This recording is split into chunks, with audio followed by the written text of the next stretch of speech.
However, when the evaluation is being done by reformers, they'll find every excuse under the sun to make sure that you don't move forward in your evaluations. Who are these reformers? Well, these are the people that were brought in by Cami Anderson and company, you know, to do her bidding. Looking back, we're 5 years out from the gift. How do you think it went? I think that Zuckerberg got snookered. Our compelling evidence was that Zuckerberg never came to speak to us. The teachers. The teachers. Never once. The biggest chunk of that Zuckerberg money went toward labor costs. The teachers' agreement did contain performance bonuses for Newark school teachers. Your predecessor framed that agreement as a way to ensure that not all of that Facebook money would go to starting new charter schools, and that some of it would get put back into neighborhood district schools. Well, in hindsight, Joe Del Grosso was right. If they wasn't a mistake in hindsight?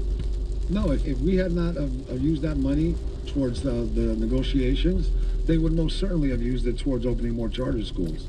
They would not have used it in fixing the dilapidating traditional schools. Well, the contract, correct me if I'm wrong, it expired in June, and your union faces a new round of contract negotiations. So do you need another big philanthropist to pay for a good contract for the teachers? If the reformers knew how to run a district, which they do not, they wouldn't need to go out looking for philanthropic dollars. But they don't know how to manage money. They know how to manage money out of the taxpayers' pockets and into their own. Every one of Cami Anderson's friends, they've all made out like bandits. Surely the only problem wasn't Cami Anderson put in that important position of power. Oh, no. Well, her personality didn't help. She has the personality of a chalkboard. However, you know, the people that were fueling her and her mentors, in other words, Chris Surf, Chris Christie, Cory Booker, they gave her a business model, and she followed it to a T. Let's talk a little bit more about the gift itself. The second biggest chunk of this Facebook money went to charter school startups. And charter schools are able to take the money they get from the district and spend more of it per pupil. What's the union's position on how to improve district schools, given the legacy costs and lack of resources on a day-to-day practical level?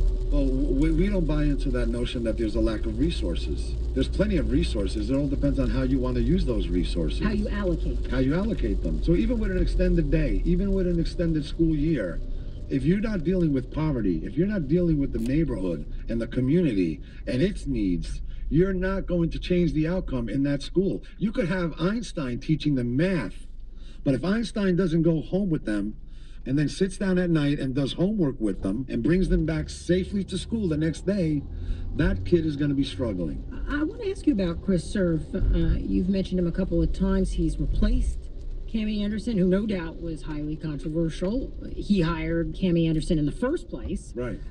When he was Governor Christie's education commissioner. Surf and Anderson share a lot of the same ideas, as you've suggested. But you told the Associated Press last week that you prefer dealing with Surf.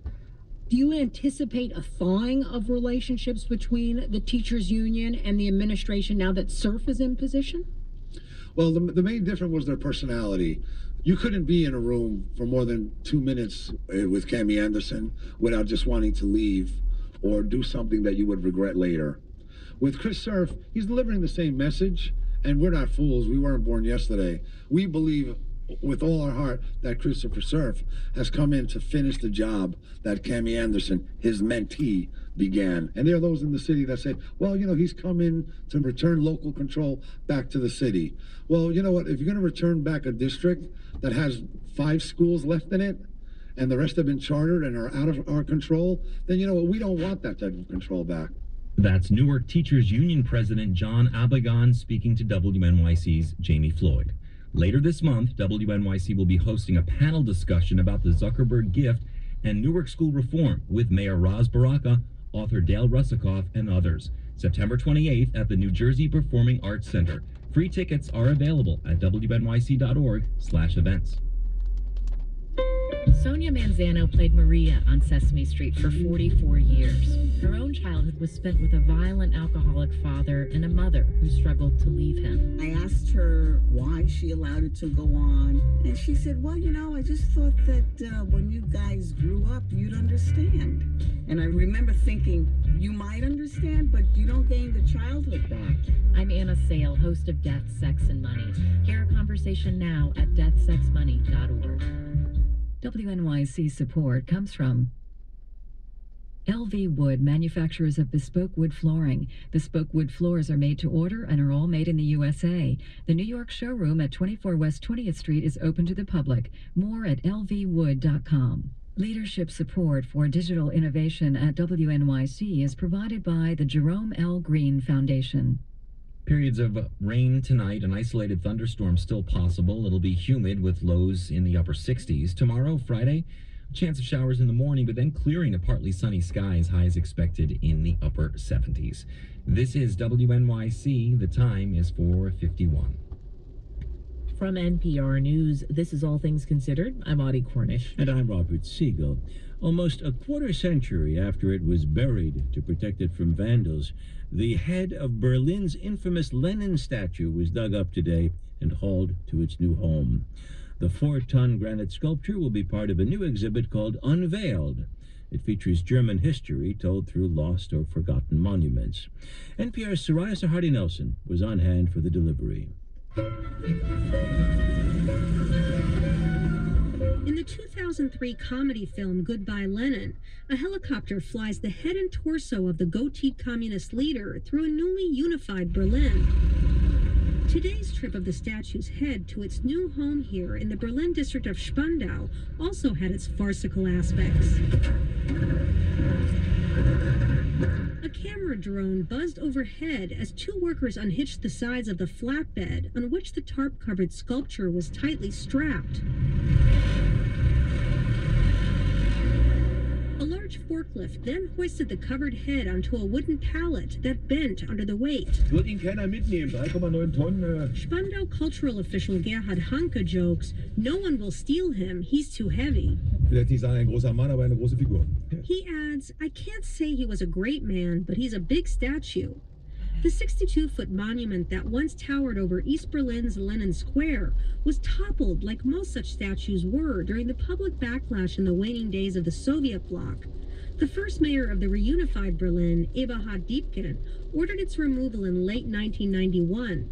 Das war nicht die richtige Einordnung. He says the statue sent the wrong symbol for German democracy at the time, but that it makes sense to bring it back for the exhibit, given Lenin is a part of German history. But the stone head almost didn't get dug up, thanks to endangered sand lizards discovered near the grave. The curators say it cost more than $13,000 to remove a handful of the creatures living in the area. American filmmaker Rick Minnick, who is a fan of the statue, predicts the Lenin head will be a big exhibit draw. Well, there was some debate within the city government in Berlin about, should we dig them up or should we not? And that some of the Western people who are very anti-communist just didn't want to dig them up. Once he's in the exhibit, it'll get discussed a little bit, and then it'll just be normal. It's just like a part of Berlin history. The curators say the exhibit will open early next year. Soraya Sarhadi Nelson, NPR News, Spandau. You're listening to All Things Considered on WNYC. I'm Richard Hake. In Queens tonight, Serena Williams takes on Italian Roberta Vinci in the semifinals of the U.S. Open. A win for Serena would bring her one step closer to a Grand Slam, a feat that hasn't been achieved since 1988. In his latest Macropolis, WNYC's Arun Venugopal explores how race and gender have defined Serena's ascent. For many tennis fans, the story of Serena begins in 2001 at the Indian Wells Masters tournament. While Serena was on the court facing off against Kim Clijsters, her sister Venus and father Richard Williams entered the stadium to this. Venus had pulled out of a match against Serena earlier due to tendinitis, but a rumor floating around was that Richard had forced her to withdraw. in order to orchestrate a win for Serena. It was a very tense situation, very. I've never seen anything like this in a tennis. Neither have I. It's pretty amazing. It's incredible that the crowd booed for so long. At that moment, Richard raised his fist in what looked like a Black Power salute. Richard later said he heard people shouting the N-word and threatening him. And although Serena was the local girl, having been raised in Compton, the crowd overwhelmingly supported Clijsters, the Belgian. Indian Wells is considered by many to be one of the lowest moments in the history of the sport. After all, tennis is supposed to be civilized, the sport of kings, prim and proper. It's also defined by its overwhelming whiteness among both players and the fans, something this episode, coming at the beginning of the Williams era, put into sharp relief. Imani Perry, a scholar of African American studies at Princeton, knows that reality well. She recalls the experience of attending a tennis camp in Illinois as a 7-year-old. Other campers wouldn't speak to me or sit with me. Out of 300 campers, she was the only black one. When she took the court, her opponent simply sat down on the other side of the net and refused to play. This was in 1980. She never played tennis after that, but she loves watching the Williams sisters. For many people, Serena and Venus are a package deal in terms of their many victories, but also in terms of the reaction they prompt from fans and commentators. Perry says she often watched their matches with the sound turned off. Because there was so much animosity. People would talk about their hair being noisy, that their father was not equipped to coach them, and there was so much constant criticism. And so often, she said, the crowds would turn on them. Yet they kept winning. So I think for so many people, and black women in particular, it's this unbelievable resilience. And for Serena, it emerging as her being the best, I would argue, the best women's tennis player in history. And still, Serena gets all sorts of unwanted attention, like this clip from YouTube. Take a look at Serena Williams and her unbelievable bootylicious ass. It's called misogynoir. Kavita Davidson is a sports columnist with Bloomberg View. And that's a term that was coined by black queer feminist scholar Moya Bailey. And it basically describes the particular racism and sexism that black women have to deal with. Which explains the long list of tweets comparing Serena to a gorilla. It also helps explain, in Davidson's opinion, why Serena earns much less in endorsements than Russian star Maria Sharapova. $10 million a year less, to be exact. For Serena's most devoted fans, this is an unbearable double standard. In their eyes, she is the best ever. But there's hardly consensus on that. The best ever thing is one of those things that I never am comfortable with. That's Bill Dwyer, a sports columnist with the Los Angeles Times. He's watched Serena since she was the teenage prodigy from Compton, and says it's hard to compare her to Steffi Graf, or Martina Navratilova, or Margaret Court. The time is different, the equipment is different, the balls fly faster, the crowds are bigger, the marketing and branding that they do is much different. But Dwyer says one thing is certain, the sport is changing, and Serena is a big part of that. If you look around, there are more black faces in the crowd, that's clear. It's an ongoing process, he says. It was a sport that was kind of a country club sport. It was kind of a country club crowd, and now that's changed. Serena becomes the ongoing messenger of that. The latest messenger. But what makes her success stand out, says Princeton professor Imani Perry, is the timing. When so much of our racial discourse is negative, calling into question the very direction of the country. Here's someone who is simply providing joy. This is Micropolis. I'm Arun Venugopal at WNYC. Germany is leading the way on taking in refugees, but some Germans aren't happy about it. We are here because we want to put pressure on the German government to stop their asylum policy, which opens the door to all kinds of refugees and economic migrants. We'll have much more on that coming up tonight on Marketplace. You can hear that at 6:30 right here on WNYC. Support for NPR comes from member stations and from Creighton University, which believes that the value of a higher education is measured beyond academic excellence. It's about striving to make a difference in the world and to offer students more than just an education. Learn more at creighton.edu.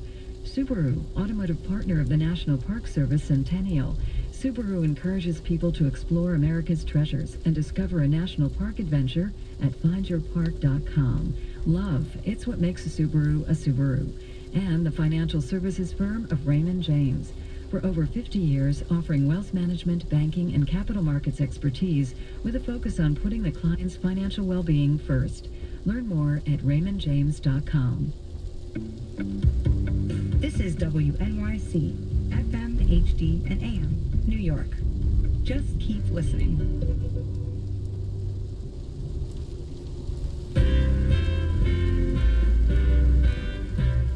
The Marine Corps released results, some good, some bad, from its study on women in combat. It found all male units outperform mixed gender units across the board.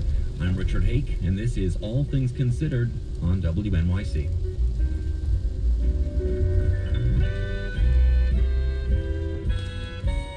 Cyber attacks are on the rise against private companies and the government. The nation's top intelligence officials were on Capitol Hill for a hearing today. Just this morning, we learned the Department of Energy was successfully hacked 159 times. Senate Democrats blocked a measure to reject the nuclear deal with Iran today, while the House is working on a separate track to voice opposition. This weekend, New York's number 7 train gets a new station on the far west side of Manhattan, and will also go to the other end of the 7 to Flushing Meadows in Queens, where the U.S. Open continues, and we'll talk with number 1 spectator, Alec Baldwin.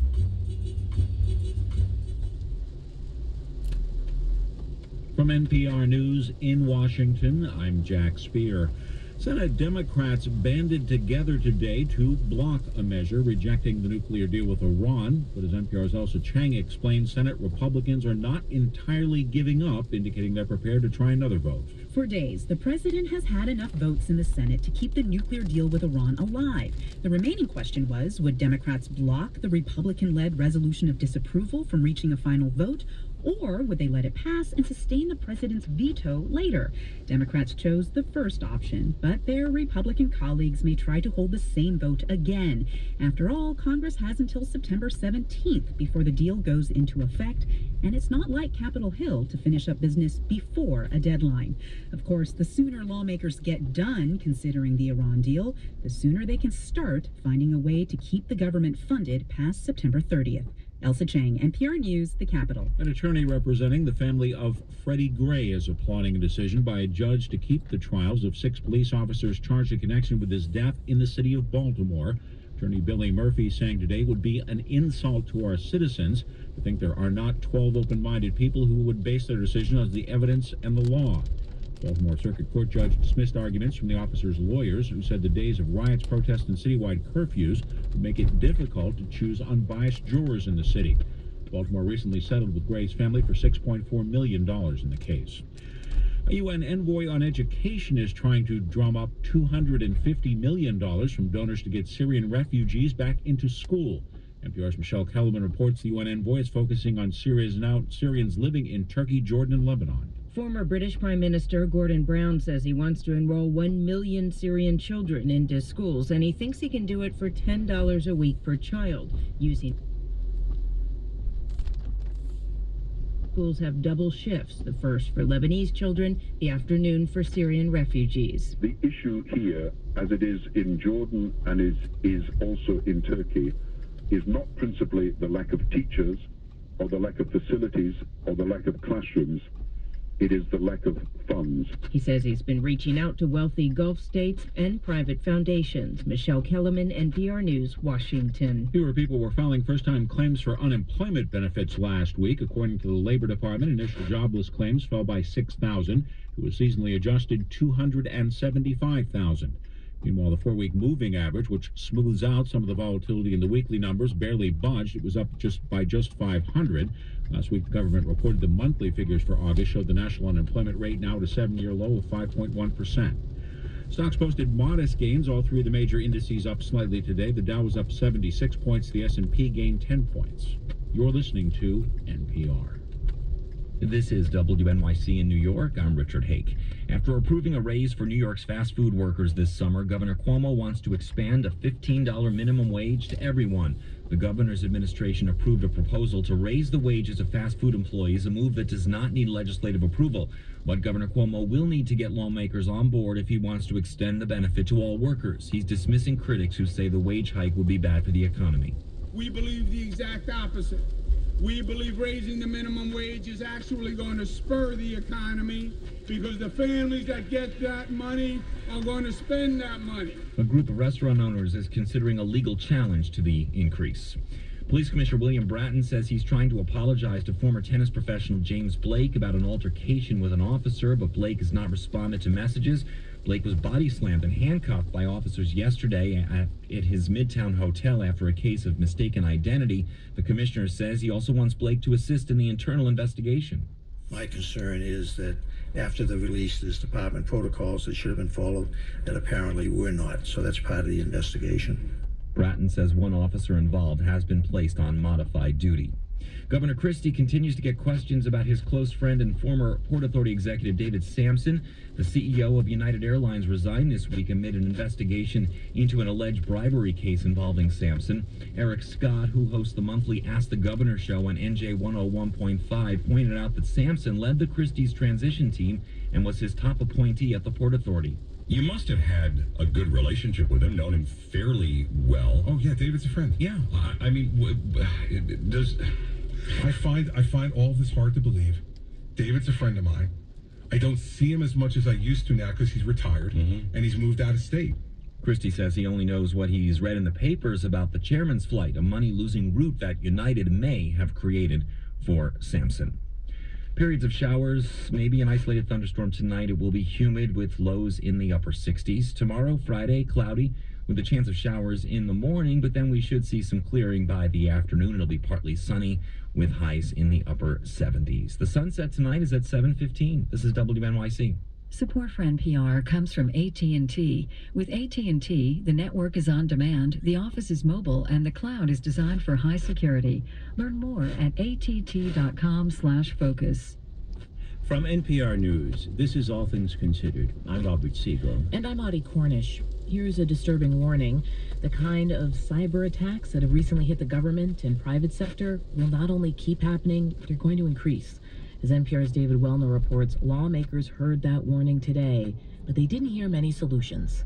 The heads of the nation's top spy agencies appeared before a rare open hearing of the House Intelligence Committee. The focus of this hearing is cybersecurity, or given the current state of affairs, cyber insecurity. The panel's chairman, California Republican Devin Nunes, told the officials that public confidence has eroded in their ability to counter high-profile cyber assaults. Just this morning, we learned the Department of Energy was successfully hacked 159 times. The nation's top intelligence official readily agreed it's a problem that's only getting worse. The cyber threats to U.S. national and economic security have become increasingly diverse, sophisticated, and harmful. Director of National Intelligence James Clapper said Americans face cyber threats not just from major players such as China and Russia, but also from nations with fewer technical capabilities but more nefarious intent such as Iran and North Korea. And although we must be prepared for a large Armageddon-scaled strike that would debilitate the entire U.S. infrastructure, it's not our belief that that's the most likely scenario.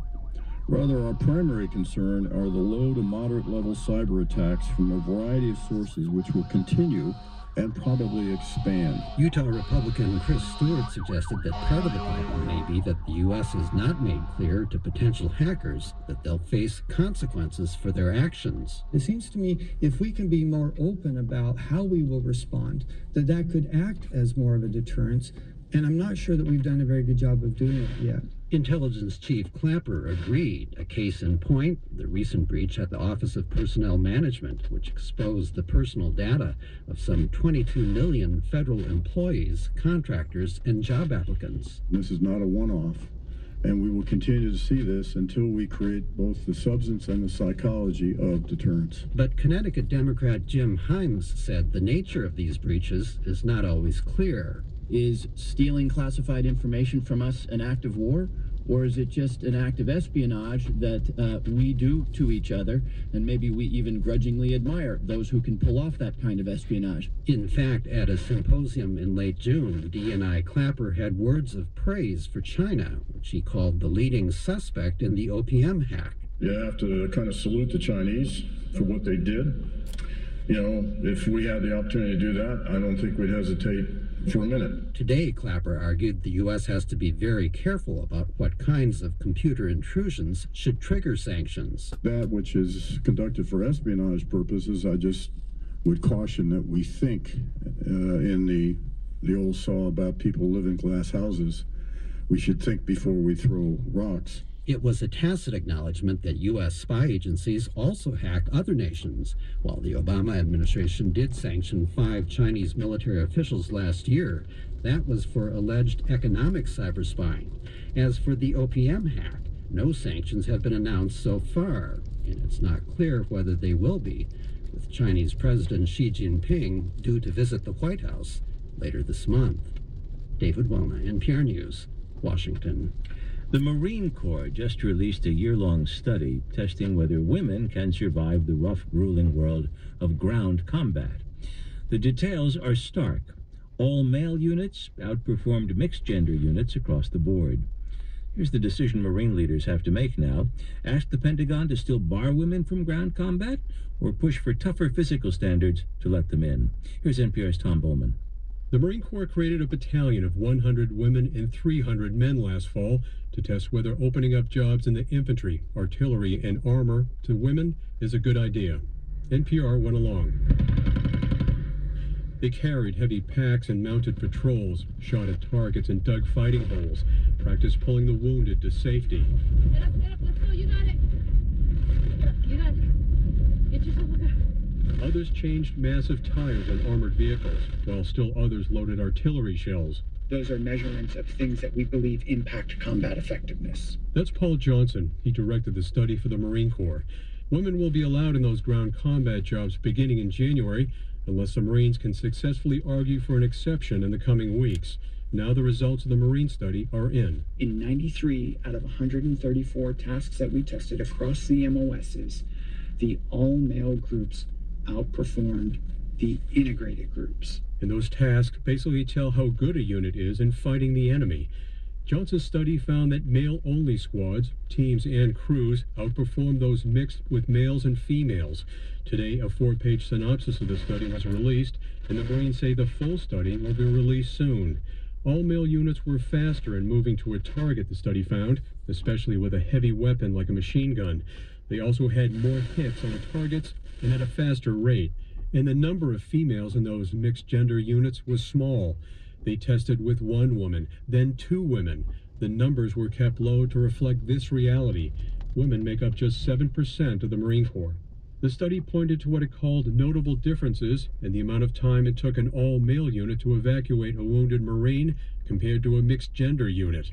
In addition, women had trouble climbing over a barrier with their packs and often needed assistance, and they suffered more injuries, like stress fractures from carrying heavy packs.